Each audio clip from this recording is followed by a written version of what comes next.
just realized that Butcher's back there.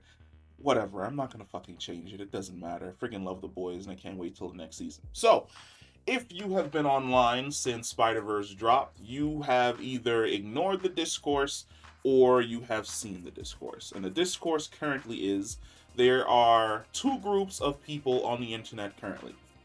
Technically, three. There's always a third group. So, the first group is that they want Peter Parker to essentially be retired and for Miles Morales to essentially take over the role of Spider Man.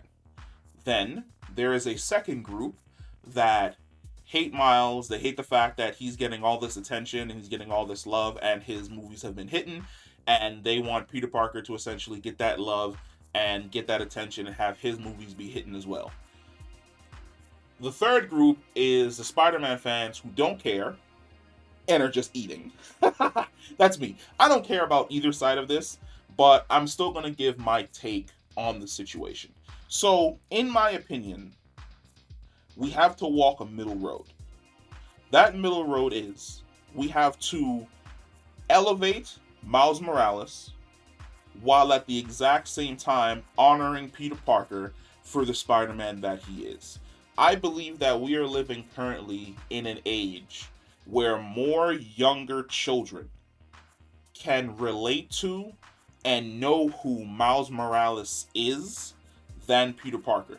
It's, if you remember, if you were a 90s baby like me, your Flash was probably Wally West, and your Green Lantern was probably John Stewart. But then if you were to jump back a generation before, like our parents, their Flash was probably Barry Allen, and their Green Lantern was Hal Jordan. Then you jump back to our grandparents, and it was probably oh my god, Alan Scott as the Green Lantern and Jay Garrick as the Flash. Every generation moves on to another hero who's carrying the mantle that they can relate to. The current generation, the younger generation who are watching these movies are relating a lot more to Miles Morales because Miles Morales is telling a lot more stories that in turn relate to them. I think that Marvel needs to split the difference. I made a video before talking about how they were low-key ruining Spider-Man, but this is how you fix the Spider-Man mantle. Number one, Miles Morales is going to be the Spider-Man that you push to relate to the youth. He's the Spider-Man you're going to push that's going to relate to the younger kids who are trying to figure out, where they are and how they're going to deal with these types of different stressful events and how, they're going to deal with essentially just growing up and life. Peter Parker is to transition into the mentor role. He gets the family. He gets to be happy. He deals with more adult situations and adult themes and adult villains. We move Peter Parker into what basically, I wouldn't even really say Jay Garrick, but you kind of move him into what Barry Allen was for Wally West, where he's the mentor, he's the person that Miles essentially looks up to. Segueing right into number three, Peter Parker and Miles need to have a duo run where they're both Spider-Men operating at the exact same time, working a case, and you get to see things from both of their perspectives. You get to see the case from the perspective of Peter Parker, who has a ton of experience. Then you get to see the case from the perspective of Miles, who doesn't have a lot of experience, but he's more on the ground.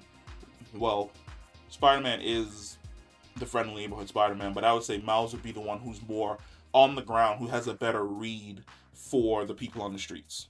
Please, that would be a fantastic book. But I do not believe that we've arrived at some magical spot where it's time to basically send Peter Parker off into like the Shadow Realm. No. There's still a lot of stories that I think can be told with Peter Parker when they're not kneecapping him and making him like this weird, I don't even know what this last Spider-Man run was. It's like they decided that they were going to make him like a simp cuck down on his luck, just depressed. Like this Spider-Man run just broke me. But looking at Miles, looking at Into the Spider-Verse, Across the Spider-Verse, looking at Miles' comics currently, there's really a lot there that you can work with that connects to the youth without throwing Peter out, like I said, into the shadow realm where he does not belong, because there are a lot of stories that can be told that we would love to see be told with Peter Parker as Spider-Man. So no, I don't think that we should get rid of Peter Parker as Spider-Man. I think that there is enough room in New York, in Manhattan, and in Brooklyn, and in Queens for all two of these Spider-Men to basically run around and do whatever the hell they need to do. But yeah, that's just my opinion. Let me know what you think. Comment down below, and I will see you in the next one. Peace.